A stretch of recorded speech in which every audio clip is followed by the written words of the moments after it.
Today I have something really special for you. This is going to be part one of a two-part series on how to create a converting lead magnet for your business inside of ConvertKit. I'm Jason Resnick of NurtureKit, NurtureKit.co, and when you treat your email list like humans, amazing transformations happen.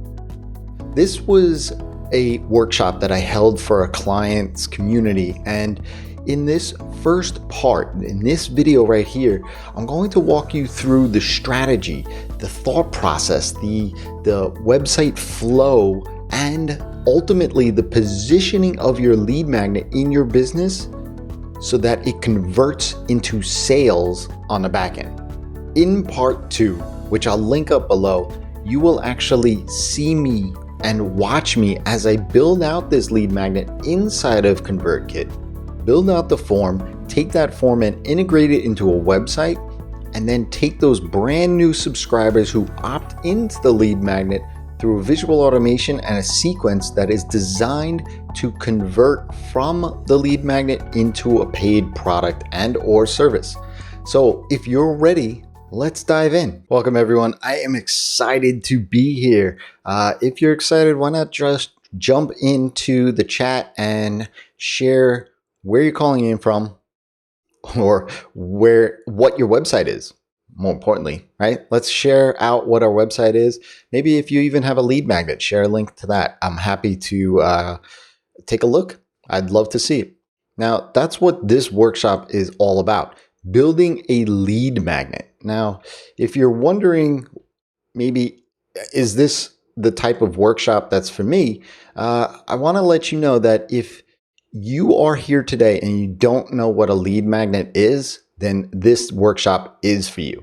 Or even if you do know what one is, but you're not sure how to begin to set one up, again, this is for you. And even for those that have lead magnets in place, but maybe not really working and want some inspiration, again, this workshop is for you. Now, what we're going to cover in this workshop are the best practices for your website setup. Remember, we want our lead magnets to bring people in, but then ultimately convert into a sale on the back end.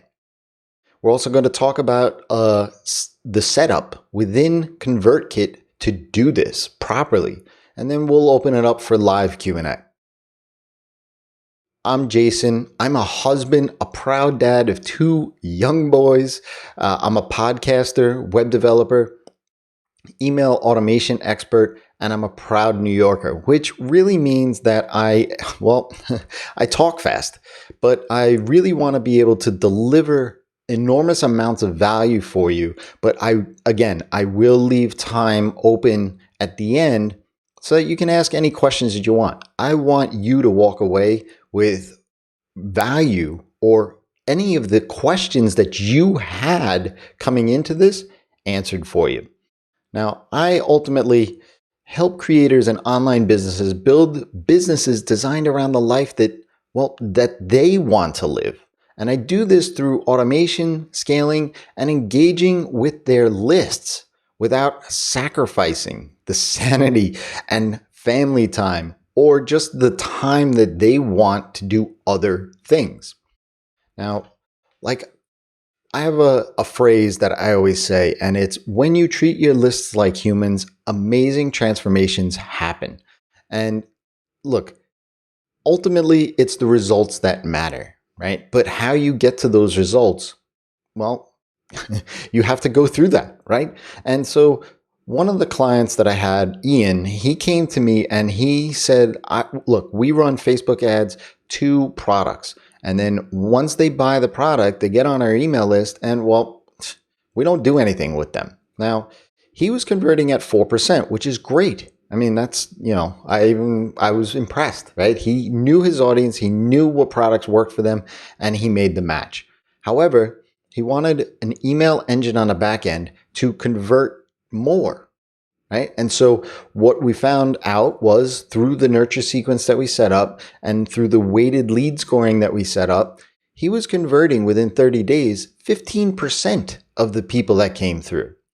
And then Adrian on the right side, she has a membership, and it's a open and closed cart model. So she creates this wait list when it is closed. Well, through a nurture sequence that we created and through a journey from the time that they came from a lead magnet into the wait list and then ultimately getting pitched on the membership, she was getting a 20% conversion on her wait list. So look, both of those had lead magnets involved, and that's why I bring it up. So lead magnets are, well, they're that first stepping stone with someone who has seen us, heard of us, and has a problem and is willing enough to dive in deeper. See, a lead magnet is a free item or service that is given in exchange for contact details. These days it's email, maybe it's a first name. Sometimes it's a mobile number so that you can do SMS or text messaging.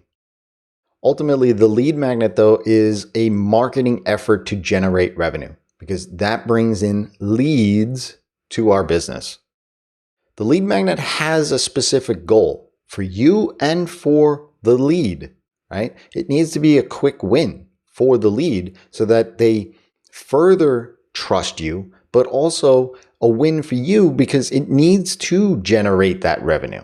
And it's on autopilot, meaning it's not something that you set it and forget it, but it is something that is automatic where it delivers on the asset that somebody opted into, but collecting that information so that you can use it in your email. The benefits of a lead magnet are, one, it builds trust and relationships. As I said, when somebody dives in and opts in and shares their email address with you, that inbox is a personal space of theirs. But they trust you enough where your lead magnet appears to them to solve a problem that they have or get them from point A to point B. And that's where bridging the gap from awareness to trust and likability happen. If you can get them from point A to point B, your trust factor and how that person likes you increases exponentially. It's important, though, to deliver a quick win, and I'll dive into that a little bit more in a minute. But it's got to be simple and not overly complicated. If it is, then you're going to lose somebody. It really needs to be as easy as putting one foot in front of the other. But it has to directly lead into your paid offer. And I'm going to share a little bit of a stumbling block that I've found with clients that maybe that's what's happening for you. If you have a lead magnet that you're saying, well, I'm getting people coming into the lead magnet, but I'm not actually getting any sales off of the back end. And again, the benefit is that it is on autopilot, right? We like automatic things. And the only thing that you need to do once it's set up is really just analyze it. Get the responses, look at the data, and make sure that it is converting in the way that you need it to do. So how do you create one? Okay, so as I said, I'm a dad of 2 boys, right? I'm not overweight, but I probably could stand to lose a few pounds. And so what I did was I created this lead magnet, and it really is what it says, right? It's how to lose weight, right? But you have to speak to what the customer wants. What is the result that the customer wants, right? Sure, I could have used food here. I could have used working out at the gym or whatever. But if my audiences are dads, this imagery, right, and the call out, "Hey, dad," appeals to me. Okay, look, I'm going to assume certain things here that it's going to be exercises that I can do, right? It's not going to be exercises that a professional athlete's going to do, right? And that's the focus on the audience. If you know your audience and what their desires and who they are, it's going to help you so much better. The third thing that I want to talk about is what can you teach them, or what is the results that you can get in a specific period of time, a quick period of time, 15 minutes, 1 day, 7 days, right? It needs to be super fast, right? So lose 2 pounds in 7 days. And I just realized that there's a typo in that image. So I'm glad it's not a live image, but this is this actual lead magnet is based off of one that I did build out for a client that was tailored in very much in this way, right? So lose 2 pounds in 7 days, easy to do exercise routine that takes 10 minutes every morning. Look, I'm a dad. I got 10 minutes every morning. And if it's going to make me lose 2 pounds and make me feel better and maybe enjoy myself, maybe even the exercises involve my son. You know, the imagery there, I don't know, but that would be pretty cool, right? So that's where you want to really draw somebody into the lead magnet. And it's really the number one thing that you would give to someone when they start working with you. If you can do that, that's great.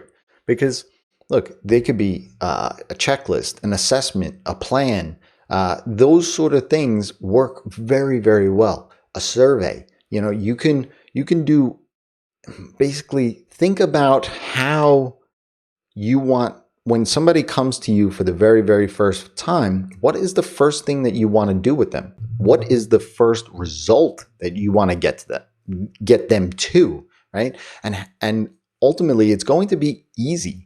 So I'm going to give you a quick phrase here so that or framework rather, so that you can try to position your lead magnet for your audience. In this case, it would be, if you're a dad who's overweight or lacks energy to keep up, I'm going to give you easy exercises for the next 7 days to lose 2 pounds. And that framework really is if you are a blank, your audience, who wants blank, set desire, I'm going to show you what to do in blank period of time. And so if you put that framework in your mindset, that's going to help you position your lead magnet in a better way. Now, I'm just going to give you a quick example of something that doesn't work. If I am a virtual trainer and my goal is to get people to sign up to do workouts over Skype or Zoom, and my lead magnet is recipes, yes, I'm going to get some flow of people coming into me through that recipe lead magnet, but it's going to be harder to convert them because, well, those people want to get better through nutrition. They don't necessarily want to work out. So instead, if I give this sort of a lead magnet out, then those people are willing to do the work, the exercise, and then I can convert them better. So let's talk about what the best flow for a lead magnet is. And when I say best, I mean converting. You want to put your subscribers on a path. So please be graceful or give me some forgiveness on the drawing. I am not an artist. This is a diagram of exactly that flow. The first step is the traffic. The person that comes to your site is going to opt into a landing page or an embedded form on your website. The second step is the thank you page. And that could have a video on it. It could have just some bullet points. Really what it is thanking them or iterating to them to go check their email, right? And at the same time, you can see that down arrow there, it goes to email and gets sent out to that person, right?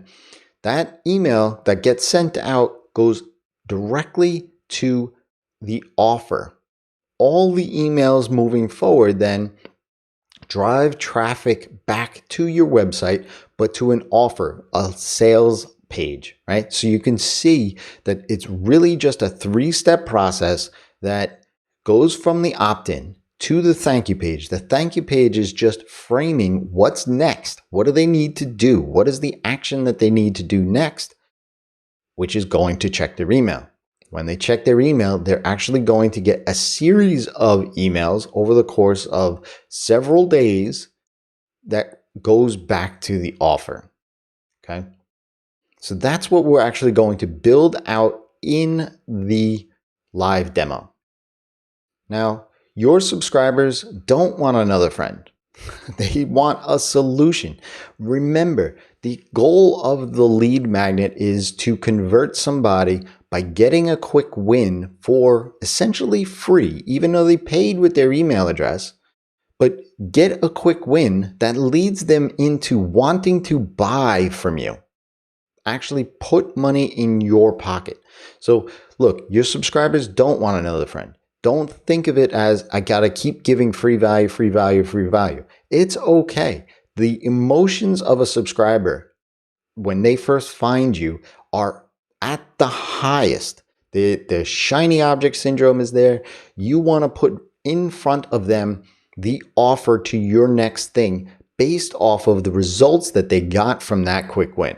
Okay, so your subscribers don't want another friend. They want a solution. So let's dive in to the live demo. So now there you have it. You have the framework in place for positioning and designing a lead magnet that is going to convert for you. And you now know the flow at which somebody is going to flow in through the lead magnet form, land on the thank you page, get the email, and go to that offer page. And that's what we're going to build out in the second video. I'm going to build out this inside a ConvertKit, grab that form, put it on my own website, and build each of the pages. And then you're going to also see that sequence go out to that subscriber. Now, I said it multiple times already, but I'm going to say it again, because when you treat your email list like humans, amazing transformations happen. And I'll see you in part 2.